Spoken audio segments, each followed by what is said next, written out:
Meena Yasir, clinical psychologist.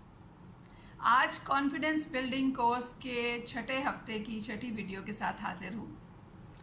आज हम बात करेंगे सेल्फ इस्टीम को बूस्ट करने के लिए कौन कौन सी टेक्निक्स हैं जो कि हम अपना सकते हैं। कुछ टेक्निक्स मैं पहले बता चुकी हूँ। आज हमारा फोकस चंद और टेक्निक्स पे होगा। पहली टेक्निक जो है वो है सर्वे मेथड। यानी आपको लगता तो है कि आपकी सेल्फ़ इस्टीम लो है, आपके अंदर कॉन्फिडेंस नहीं है, लेकिन कई दफ़ा ये हमारी सोचों की वजह से भी होता है। तो ज़रूरी होता है कि हम कुछ सर्वे कर लें ताकि हमें पता चल जाए कि वाकई में सेल्फ़ इस्टीम लो है और कितनी लो है और कितनी इम्प्रूव करनी है। अब आपने नोट करना शुरू किया, हर एक पर्सन को लेकर उसके बारे में आपने थोड़ा सा गौर किया, उनको ऑब्ज़र्व किया और उनके बारे में लिखना शुरू कर दिया।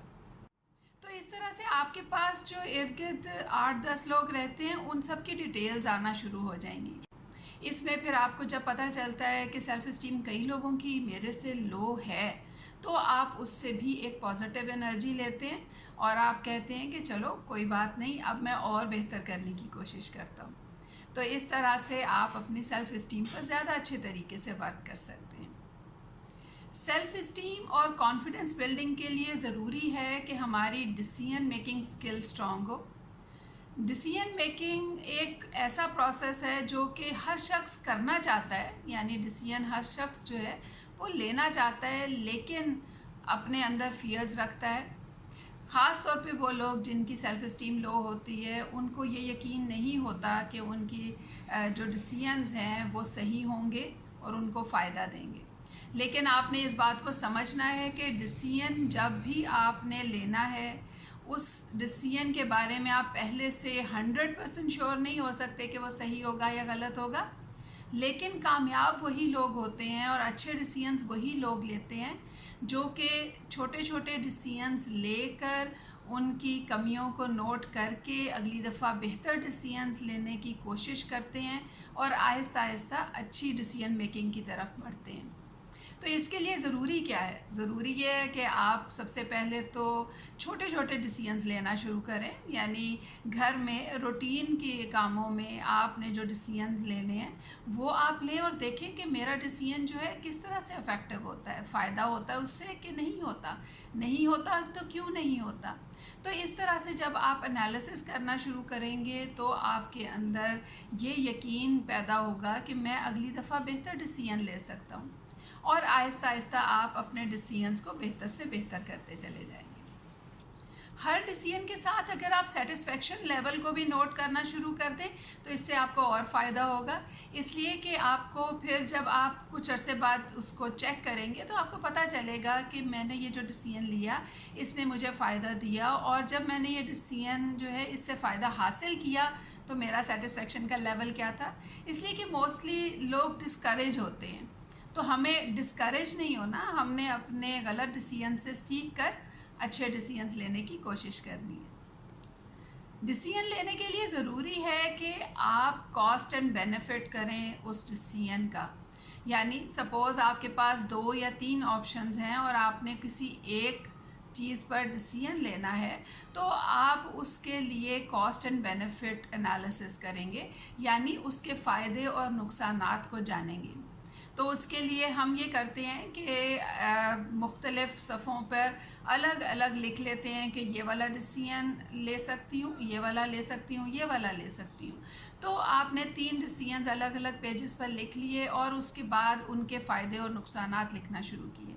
यानी आपने अगर ये डिसीजन लिया तो इसका क्या फ़ायदा होगा और क्या नुकसान होगा मुझे, और इसी तरह से अगर दूसरा डिसीजन लिया तो उसका मुझे क्या फ़ायदा और नुकसान होगा, और तीसरा लिया तो उसका क्या होगा। इसी तरह से अगर मैं पहला डिसीजन नहीं लेती हूँ तो उसका क्या फ़ायदा होगा और क्या नुकसान होगा, और अगर मैं दूसरा डिसीजन नहीं लेती हूँ तो उसका क्या फ़ायदा होगा और क्या नुकसान होगा, इसी तरह से तीसरे डिसीजन का। जब आपने ये सब लिख लिया तो फिर आप एंड में एक डिसीजन के ऊपर पहुँचेंगे कि इस डिसीजन को लेने का फ़ायदा भी है और अगर इसे ना लूँगी तो नुकसान बहुत ज़्यादा है। तो आपने डिसाइड किया कि मुझे इस डिसीजन को लेना है। अब डिसीजन लेने के बाद हमें अपना वे ऑफ एक्शन और लाइन ऑफ एक्शन चेक करना होता है कि हमारा क्या होना चाहिए। उसके लिए हम टाइमलाइन सेट करते हैं, ये डिसीजन मैंने इस तरीके से लेना है, इतनी देर में लेना है, इसके ये स्टेप्स होंगे, छोटे छोटे स्टेप्स बनाते हैं और फिर उनको फॉलो करके उस डिसीजन को उसके ऊपर अमल करते हैं और देखते हैं कि उसका रिज़ल्ट क्या निकलता है। तो इस तरीके से अगर आप डिसीजन मेकिंग करो तो आपकी सेल्फ इस्टीम भी बूस्ट होगी, इसलिए कि हर स्टेप पर आप प्रॉपरली उस डिसीजन की तरफ कदम बढ़ा रहे होगे और आप अच्छा फील करोगे। एक तरीका होता है सेल्फ इस्टीम को बूस्ट करने और कॉन्फिडेंस को बिल्ड करने का कि हम रोल प्ले कर लेते हैं, यानी ये ग्रुप में हो सकता है, 2 लोग या 2 से ज़्यादा लोग कर सकते हैं। इसका तरीका ये होता है कि जैसे कि मुझे कॉन्फिडेंस है कि मैं इंग्लिश में अच्छी हूँ और दूसरे शख्स को कॉन्फिडेंस है कि वो उर्दू में अच्छा है।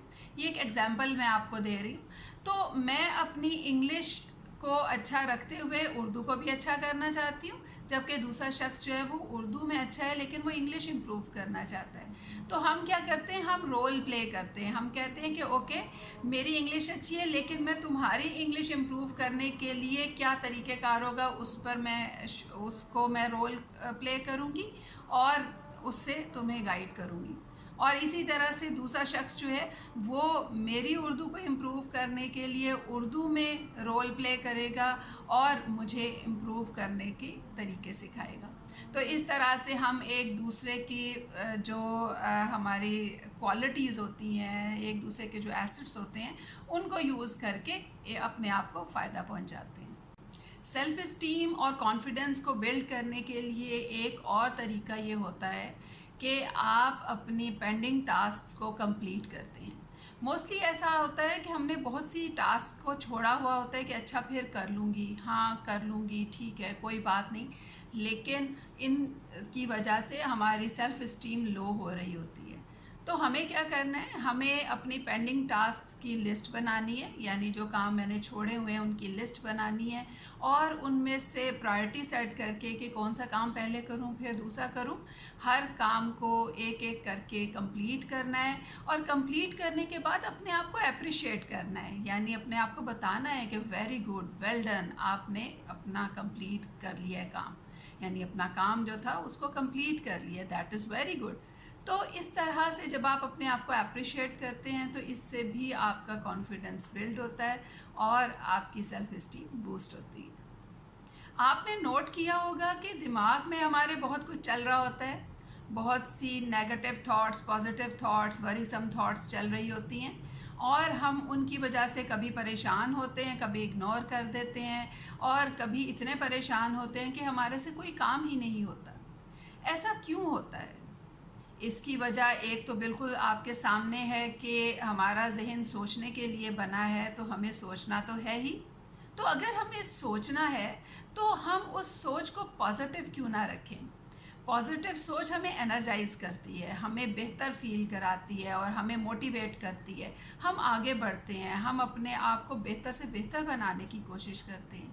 लेकिन उसके अगेंस्ट जो नेगेटिव थाट होती है वो हमें लो फील कराती है, हमारी एनर्जी लेवल को लो करती है, हमें हमारी मोटिवेशन को ख़त्म कर देती है, हमें बताती है कि तुम कुछ नहीं हो, तुम यूज़लेस हो, तुम्हारे ज़िंदगी में कुछ भी नहीं है। हमें इतना ज़्यादा नेगेटिव कर देती है कि हमारी जो रूटीन की एक्टिविटी है कई दफ़ा वो भी ख़राब होना शुरू हो जाती है। तो हमारी ज़ात के लिए बेहतर क्या चीज़ हुई? बेहतर ये हुआ कि हम पॉजिटिव थॉट्स को इम्पोर्टेंस दें। तो इस इंटरनल डायलॉग को, यानी जो दिमाग में हमारे बातें चल रही होती हैं, उनको हमें पॉजिटिव करना होता है। इसके लिए हमने क्या करना है, हमने नेगेटिव थॉट्स की लिस्ट बनानी है, यानी जो सारे दिन में मुझे थॉट्स तंग करती हैं, परेशान करती हैं, मैं उनकी लिस्ट बनाऊं और फिर उस लिस्ट में से प्रायोरिटी सेट करूं कि कौन सी थॉट मुझे ज़्यादा तंग करती है, कौन सी उससे कम, कौन सी उससे कम, और मैंने किस थॉट को सबसे पहले बेहतर करना है। उसमें हम मोस्टली ऐसा करते हैं कि अगर 8-10 थॉट्स हों तो हम कोई सी 4-5 थॉट्स जो कि ज़्यादा तंग कर रही होती हैं वो ले लेते हैं और उनमें से जो सबसे कम तंग करने वाली थॉट होती है उसके ऊपर हम काम शुरू करते हैं। एक काम इसमें होगा कि हम नेगेटिव थॉट को पॉजिटिव करना शुरू कर देंगे, यानी आपको नेगेटिव थॉट आती है कि मैं कुछ भी नहीं कर सकती, तो आपने उसको पॉजिटिव बनाया कि मैं अपने अंदर हर तरह की सलाहियत रखती हूँ। ठीक है, अब आपने ये एक स्टेटमेंट बना ली उसके अगेंस्ट, पॉजिटिव स्टेटमेंट। तो आपने क्या किया कि जब भी आपको नेगेटिव थॉट आई, सिर्फ एक थॉट, तो आपने उसको पॉजिटिव स्टेटमेंट बोल दी। इसी तरह से जब आपको वो नेगेटिव थॉट आई, आपने पॉजिटिव स्टेटमेंट बोल दी। आहिस्ता आहिस्ता आपकी उस नेगेटिव थॉट की जगह वो पॉजिटिव थॉट ले लेगी। तो इस तरह से आप अपनी थॉट्स को आहिस्ता आहिस्ता एक एक करके पॉजिटिव बना सकते हैं। कई दफ़ा हमारा कॉन्फिडेंस इस वजह से भी लो हो रहा होता है कि हम प्रोकास्टिनेट बहुत ज़्यादा करते हैं। यानी हम बहुत से कामों को डिले करते जाते हैं, कहते हैं अच्छा कर लूँगी, ओके फ़ाइन, ठीक है, हो जाएगा, अच्छा पहले ये कर लेती हूँ फिर ये कर लूँगी, बस इसके बाद यही करना है मैंने। तो इस तरह की जब सोचें चलती हैं और पता चलता है कि 2-2 दिन गुजर गए, हफ्ता गुजर गया, आपके काम नहीं हुए और आप डीमोटिवेट हुए, आपकी सेल्फ़ इस्टीम लो हुई, आपने कहा मैं तो कुछ कर ही नहीं सकती।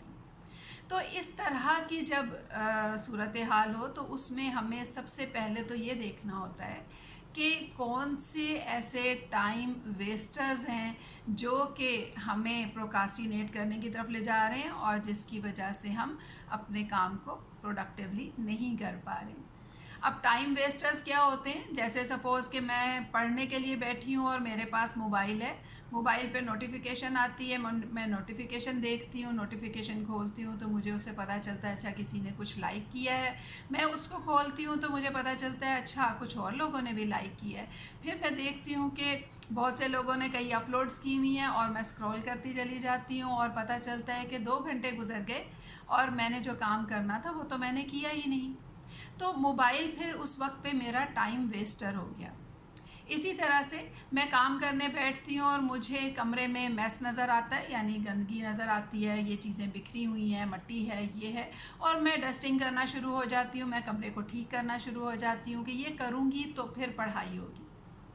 देखें, वो सब काम करना भी ज़रूरी है, लेकिन पढ़ाई के वक्त पे जब मैं बैठी हूँ तब मेरे जहन में अगर ये सोचें आती हैं तो ये मेरे टाइम वेस्टर्स हैं। और ये टाइम वेस्टर्स जो हैं ये मुझे प्रोकास्टिनेट करने की तरफ ले जाते हैं। इनकी वजह से मेरे बहुत से काम डिले होते हैं और इस वजह से मेरी फिर सेल्फ़ इस्टीम भी लो होती है और कॉन्फिडेंस भी लो होता है। तो मैंने इसी तरह से अपने टाइम वेस्टर्स को नोट करना है ताकि मैं अपने आप को बेहतर कर सकूँ। दूसरा ये होता है कि आप अपने टाइम सेवर्स को नोट करें कि आपके टाइम सेवर्स कौन से हैं, कौन से ऐसे तरीके हैं जिनसे कि आप अपना काम बहुत अच्छे तरीके से कर सकते हैं। जैसे कि मिसाल के तौर पे आपने कहा कि मैं अगर पानी रखूँगी अपने पास तो इससे मेरी एनर्जी लेवल अच्छा रहेगा और मैं पढ़ लूँगी अच्छे तरीके से। तो मैंने पानी रखना शुरू कर दिया जो कि मेरा टाइम सेवर बन गया, यानी उससे मेरी पढ़ाई जो है वो बेहतर होना शुरू हो गई। इसी तरह से मैंने कंफर्टेबल चेयर रख ली अपने लिए जिस पर मैं बैठकर बहुत अच्छे तरीके से पढ़ सकती हूँ। तो इस तरह से हमें टाइम सेवर्स यानी अपने आप को बताना है कि कौन सी ऐसी चीज़ें हैं जो मुझे फ़ायदा देती हैं और मैं कोई भी काम ज़्यादा एफिशिएंटली कर पाती हूँ और उसके नतीजे में मैं अपने कॉन्फिडेंस को भी बिल्ड कर लेती हूँ, सेल्फ़ इस्टीम भी हाई हो जाती है और मेरे काम भी होना शुरू हो जाते हैं। कोई भी काम करने के बाद अगर आप उस काम पे अपने आप को अप्रिशिएट करते हैं तो ये आपके काम को अगली दफ़ा करने की वजह बन जाता है, जिसको हम कहते हैं कि रीइंफोर्समेंट। यानी आप अपने आप को रीइंफोर्स करते हैं, शाबाश देकर, कोई इनाम देकर, कुछ अपने आप को मज़े का खिला के, कोई भी चीज़ ऐसी करके आप अपने आप को रीइंफोर्स करते हैं कि आप अगली दफ़ा भी वही करें। मिसाल के तौर पे अगर आपने अपने मोबाइल को साइड पर रख दिया और आप 1 घंटा आपने पढ़ा और आपने उसके बाद अपने आप को शाबाश दी और अपने आप को कहा ओके अब मैं 10 मिनट मोबाइल यूज़ कर सकती हूँ इसलिए कि मैंने 1 घंटा पढ़ा है और ये मेरा रिवॉर्ड है अपने 1 घंटा पढ़ने पर। तो आपने 10 मिनट मोबाइल यूज़ किया, अपना एक टाइम सेट कर लिया उसके ऊपर ताकि आप 10 मिनट से ज़्यादा यूज़ ना करो, तो उसके नतीजे में आपने एक अच्छी फीलिंग अपने आप को दी और अपने आप को पॉजिटिव मैसेजेस भी दिए कि ये रिवॉर्ड है मेरे उस काम का जो कि मैंने इस वक्त पे किया है। तो हम अपने किसी भी काम के फ़ौरन बाद अगर उस काम पे अपने आप को कोई रिवॉर्ड देते हैं तो वो हमारे उस काम को ज़्यादा करने की तरफ लेकर जाता है, यानी हमें रीइंफोर्स करता है कि हम बार बार वही काम करें। तो आज की वीडियो में हमने चंद और टेक्निक्स के बारे में जाना जिनसे हम अपनी सेल्फ इस्टीम को बूस्ट कर सकते हैं और कॉन्फिडेंस को हाई कर सकते हैं। आज की वीडियो हमारे कॉन्फिडेंस बिल्डिंग कोर्स की आखिरी वीडियो थी। इसमें हमने काफ़ी हद तक उन सब चीज़ों को कवर कर लिया है जिन पर अगर हम काम करें तो अपने कॉन्फिडेंस को बहुत बेहतर कर सकते हैं। आपने अब ये सारी टेक्निक्स एक एक करके थोड़े थोड़े वक्फे के बाद अप्लाई करनी है और उससे आपने फ़ायदा उठाना है।